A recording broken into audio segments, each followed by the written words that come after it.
योगेश राय, ग्राम प्रधान प्रतिनिधि सौरोज, विकासखंड कोपागंज, जनपद मऊ। आपने ग्राम सभा में जो काम दिख रहा है, कौन सा काम कार्य जो है आपने? हम लोगों ने सबसे पहले जो सरकार की मंशा 14वें वित्त की माननीय प्रधानमंत्री नरेंद्र मोदी जी ने यह हम लोगों को ग्राम पंचायतों में सौगात दी कि हम लोग जो पहले हम लोग परेशान होते थे कि जिला पंचायत अध्यक्ष, ब्लॉक प्रमुख, एमपी एमएलए के यहाँ जाना पड़ता था हमको किसी काम आरसीसी इंटरलॉकिंग गाँव में कराने के लिए। हमको 14वें वित्त में नरेंद्र मोदी जी ने, प्रधानमंत्री जी ने यह एक नया आयोग का गठन करके यह लागू किया, जिससे कि हमको अब कहीं जाना नहीं पड़ा। और जब से हम लोग प्रधान हुए, शासन ने हम लोगों को खूब काम करने के लिए धन भी उपलब्ध कराया, जिससे कि चारों तरफ आज मेरे गांव में जाएंगे तो कहीं खुली नाली आपको नहीं मिलेगी। इंटरलॉकिंग, आरसीसी, जो भी सरकार की मंशा के अनुरूप कार्य थे सारे कार्य किए गए हैं। आप गांव में मेरे कहीं घूम लेंगे तो कहीं आपको खुली नाली नहीं मिलेगी, न कहीं टूटी फूटी रास्ता मिलेगी। पूरा प्रयास किया गया है कि कहीं इस तरह की गड़बड़ी न मिले, और न है मेरे गांव में। अभी हमको ये शौचालय का निर्माण हो रहा था, उसमें हम लोगों ने बिना भेदभाव के सब लोगों को सहयोग की राशि जो शासन से मिलती थी वो राशि सबको दी गई, जिसके तहत हमारे गांव में हजारों शौचालय माननीय प्रधानमंत्री जी की मंशा के अनुरूप बने हुए हैं और लगातार उस पर अभी काम चल रहा है। कुछ लोगों को पैसा दिया गया है जो निर्माण नहीं अभी कर पाए हैं, लेकिन उनके लिए भी हम लोग दबाव बनाए हैं, वो भी निर्माण हो रहा है और होगा। किसी हाल में 100% घरों में शौचालय हो जाएगा और गांव में कहीं खुली नाली नहीं है।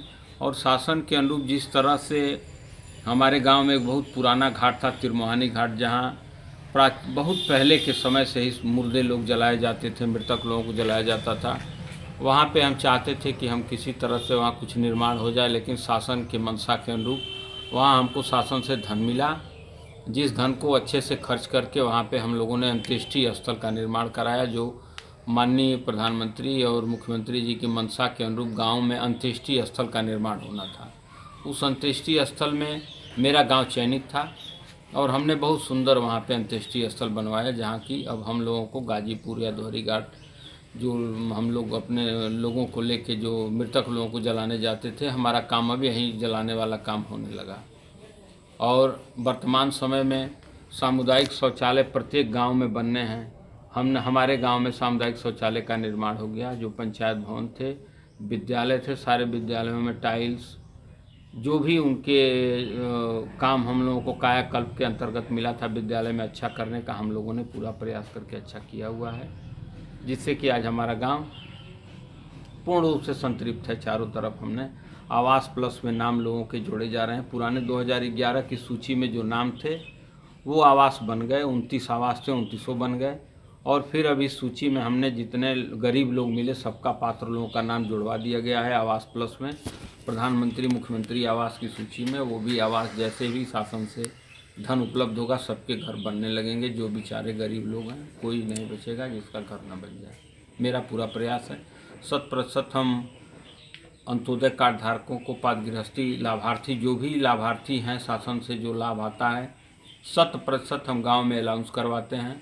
किसी कोटेदार के यहाँ कोई गड़बड़ी नहीं होने देते हैं और अपने गरीब लोगों को जो भी सरकार की जो भी लाभ होते हैं वो सारे लाभ दिए जाते हैं। लॉकडाउन के समय हम लोगों ने पूरे गांव में तन्मयता से लग के मास्क वितरण, सैनिटाइज वितरण, और जो भी गरीब प्रवासी मजदूर आए उनको पेंशन दिलाई गई। जो भी शासन से सुविधा मिली सारी सुविधाएँ दी गई। मनरेगा योजना के तहत हम लोगों ने तमाम चक्रोट, खड़ंजे, इंटरलॉकिंग, जो भी पक्के कच्चे काम जो शासन से मान्यता मिली वो सारे काम कराए गए हैं और पूरा प्रयास कराया जाएगा कि आगे भी कोई काम मेरे गांव में नहीं बचेगा जो काम पूरा न करा दिया जाए। इसी के साथ हम लोग बहुत संतुष्ट हैं इस सरकार से, जिससे कि हम लोगों को पूरी सुविधा मिल रही है। प्रधान अगर गांव का विकास करना चाहे तो उसको पूरा मौका मिला है और उस मौके का लोगों को, सब लोगों को हम यही कहेंगे कि सब लोग उस लाभ से सबको, अपने गाँव के लोगों को लाभान्वित कराएँ और शासन की जो योजनाएँ हैं उसको गाँव में 100% लागू कराएँ।